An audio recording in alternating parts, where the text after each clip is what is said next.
Hello everyone, हजुरहरूलाई स्वागत छ मेरो मिनी ब्लगमा है। आज चाहिँ हेर्नु न म के बनाउन आँटेको छु तपाईँलाई देखाउँछु ल। आज चाहिँ म बनाउन आँटेको छु आलुदम हो। एकदम रेडी राखेको छु यहाँ आलुदम है। त्यहाँदेखि यहाँ चाहिँ फ्राइड राइसको एकदम फ्राइड राइस बनाउनु लागि पनि यहाँ रेडी गरिरहेको छु चपिङ गरेर, किनभने चपिङ गर्नु पुरा टाइम लाग्छ नि त। अन्त कस्तो बनिँदो रहेछ है म तपाईँलाई अहिले देखाउँछु है त। लु मैले चाहिँ आलुदम पनि पकाएर सकेँ हो। यहाँ हेर्नु न दामी देख्दैछ है आलुदम। अब चाहिँ बनाउँछु फ्राइड राइस है। हेर्दा चाहिँ दामी देखिरहेको छ है। अब टेस्ट गर्दा चाहिँ कस्तो हुन्छ हेरौँ है गाइस।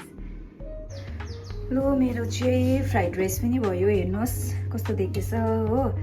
अब हेरेर मात्रै हुँदैन है, टेस्ट गरेर मात्रै थाहा हुन्छ कस्तो भएछ भनेर। अनि यहाँ चाहिँ आलुदम जो अघि तपाईँलाई देखाएको थिएँ हो, यो पनि रेडी छ। अन्त यहाँ छ मिन्टको चटनी।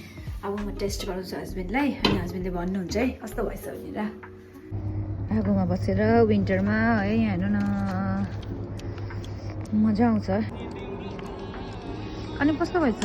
मन दुखाउँछ भनेर दामी भन्नुभएको, साँच्चीमै भन्नुभएको। चटनी कस्तो भएछ? ग्रिन चटनी। हामी चाहिँ यहाँ पुदिनाको यहाँ हेर्नु आगो बालेर मजाले दुईजना डिनर गर्दैछौँ हो जाडोमा।